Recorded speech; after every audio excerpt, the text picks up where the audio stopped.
I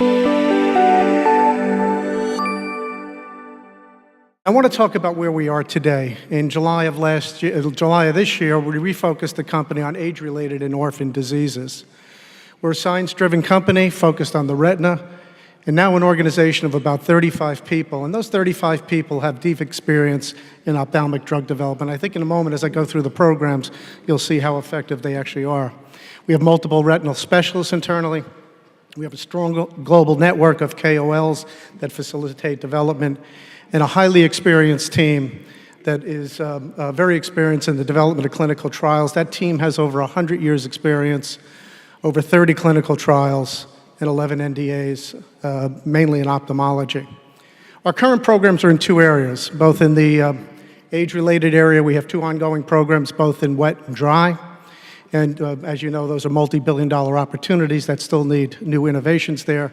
And also in orphan development, where we're going to focus on orphan disease that have significant unmet need.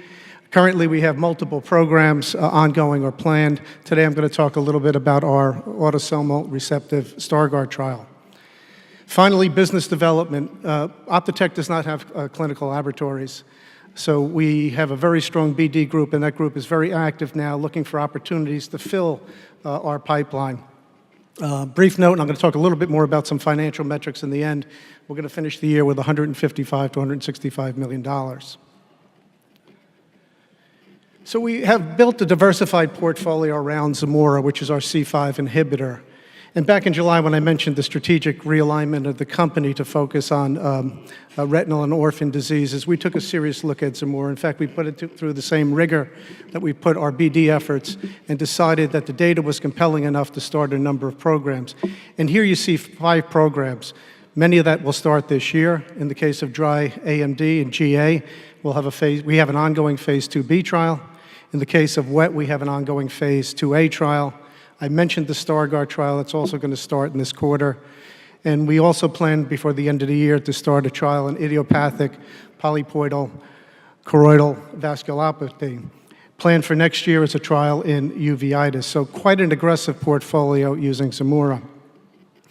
In many of the presentations that I've seen today, a lot of discussion around the complement pathway and all its switches. Well, Zimura is specifically a C5 inhibitor. And at C5, it blocks the formation of C5a, which leads to inflammasome, which leads to cell death, and also blocks C5b, which leads to membrane attack complex and also cell death. And we believe that's important as we move forward in all these different diseases that I'm going to talk about in a moment.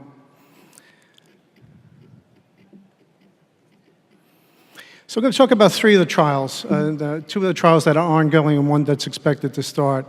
Development of Zimura in geographic atrophy secondary to dry AMD. Large unmet medical need, large market, no FDA or EMA approval. In an article that was published in the Journal of Ophthalmology recently, it says that up to 8 million people are affected with this disease worldwide. This is not the first time that we're using Zimura in patients. We do have data that's very compelling in a Phase I/IIa trial, which I'm going to show you in a moment. And we have an ongoing trial, which is a randomized, double-masked, sham-controlled 2B clinical trial using Zimura in monotherapy. We plan to target 200 patients, which will be treated monthly. And important to note, we recently updated the protocol with 2 objectives: to reduce the number of patients, to reduce the time, so that we can get an answer much quicker. The primary efficacy endpoint will be mean rate of change in GA over 12 months. I spoke about the data that we had in the past. From a safety perspective, Zimura had no adverse related effects, and important, 0 incidents of wet AMD in eyes treated with Zimura. If you look to the chart to the right, which shows treated patients over the first 24 months, you see 2 doses, a low and a high dose. The higher dose showing a little bit better performance up to the 6 months, slowing the progression, and the lower dose also performing well. At the 6-month point, we went to reduced dosing over the next 24 months, and you see the lines close up over that period of time. This indicates to us that there's a presence of dose response or kind of an on-off effect here, which is compelling for us to start our Phase IIb, which is ongoing right now. Next trial I'd like to talk about is our trial in wet AMD. Also, an area that needs continuous innovation. The anti-VEGF therapies that are out there today are very good, but they may have reached a ceiling effect.